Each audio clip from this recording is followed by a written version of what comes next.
ಒಂದು ಸುಂದರ ರಾಜ್ಯವಿತ್ತು. ಆ ರಾಜ್ಯದ ಹೆಸರು ಧರ್ಮರಾಜ್ಯ.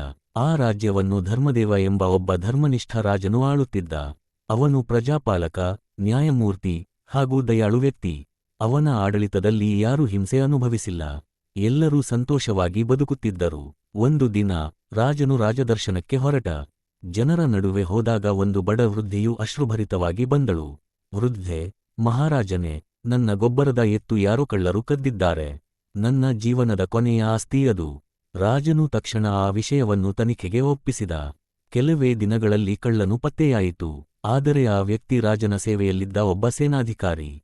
ರಾಜನಿಗೆ ನೋವಾಯಿತು. ತನ್ನ ನಿಕಟವರ್ತಿಯೇ ಕಳ್ಳನಾಗಿರುವುದನ್ನು ಕಂಡು ಅವನು ನ್ಯಾಯವನ್ನೇ ಆದರ್ಶ ಮಾಡಿಕೊಂಡನು. ರಾಜನು ಆ ಸೇನಾಧಿಕಾರಿಯನ್ನು ಸೆರೆಮನೆಗೆ ಕಳುಹಿಸಿ ವೃದ್ಧೆಗೆ ಕಾಂಪನ್ಸೇಷನ್ ಕೊಟ್ಟನು. ತಾನೂ ಕೂಡ ಈ ತಪ್ಪಿಗೆ ಹೊಣೆ ಎಂದು ಪ್ರಜೆಗಳ ಮುಂದೆ ಕ್ಷಮೆ ಕೇಳಿದನು. ಆ ದಿನದಿಂದ ಪ್ರಜೆಗಳು ಧರ್ಮದೇವ ನನ್ನು ದೇವರಂತ ಎಣಿಸಿ ಪೂಜಿಸುತ್ತಿದ್ದರೆಂದು ಹೇಳುತ್ತಾರೆ.